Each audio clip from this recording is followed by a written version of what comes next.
வாசமாக இருக்கும் ரசம். வணக்கம், வெல்கம் டு பரிபூர்ணாஸ் குக்புக். நான் உங்கள் அன்னமாச்சி பேசுகிறேன். கமெண்ட்டில் ரசப்பொடி, சாம்பார் பொடி, புளியோதரை பொடி செய்கிறதுக்கு கேட்டிருந்தாங்க. அதனால் இன்றைக்கி ரசப்பொடி செஞ்சு காமிக்க போகிறேன். வாங்க வீடியோக்குள்ளே போகலாம்.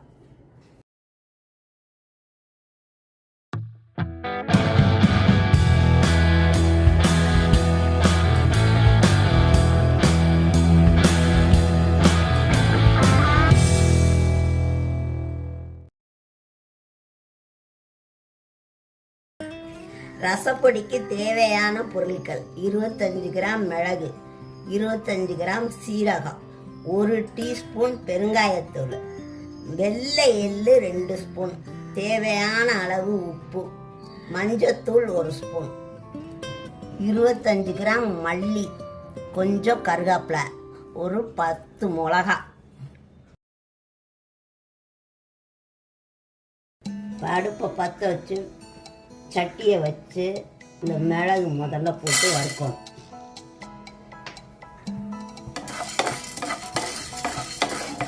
ஒரு 2 நிமிஷம் வறுத்தா போதும். எடுத்து ஒரு தட்டில் கொட்டிக்குவோம்.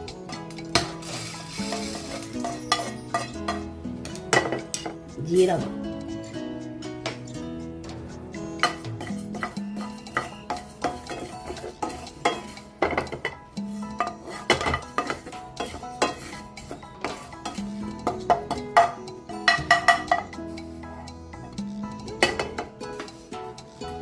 மல்லி,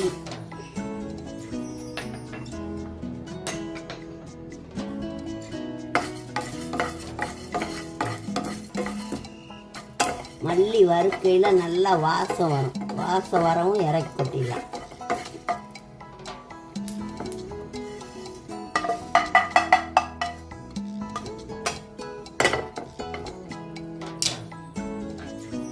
மிளகா,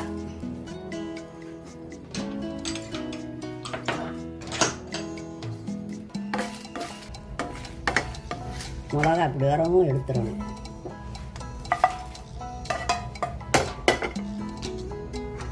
கருவேப்பிலை,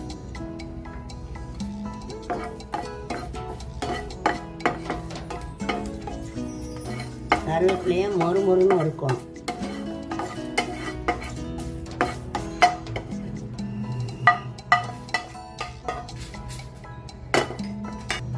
பெருங்காயம்,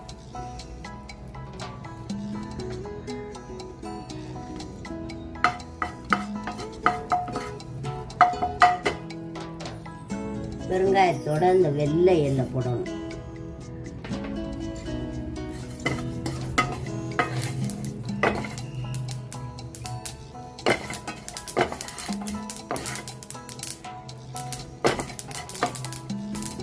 அதில் மஞ்சத்தூள், உப்பு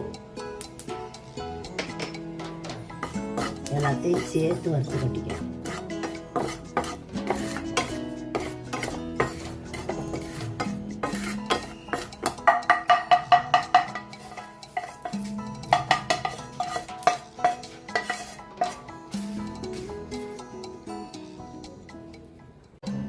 இது எல்லாத்தையும் வறுத்துட்டோம். இது ஆறணுன்னு மிக்சியில் போட்டு எடுத்து ஒரு டப்பாவில் வச்சுக்கணும்.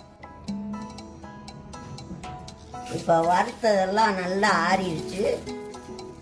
அதை மிக்சியில் போட்டு அரைச்சிக்குவோம்.